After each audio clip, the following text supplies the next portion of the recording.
On vous parle à présent de la République démocratique du Congo et des médiations proposées par l'Angola et son président Joao Lorenzo, médiateur de l'Union africaine dans ce dossier.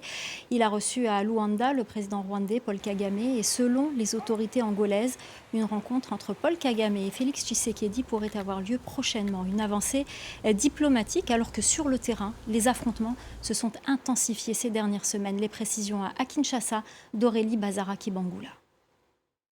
C'est une nouvelle étape diplomatique de franchie pour le président angolais dans cette médiation. Joao Lorenzo a rencontré à Luanda Paul Kagame et le président rwandais aurait accepté de rencontrer le président Tshisekedi. C'est ce qu'a annoncé le ministre angolais des Affaires étrangères.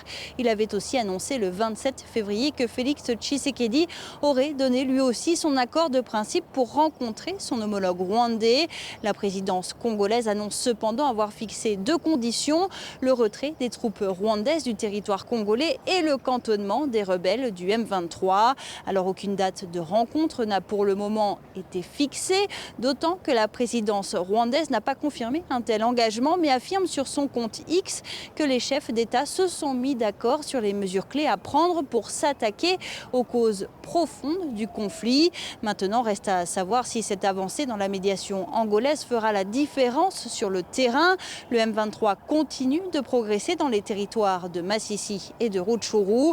Lundi, les rebelles ont pris le contrôle de la cité de Vichumbi après le repli de l'armée congolaise.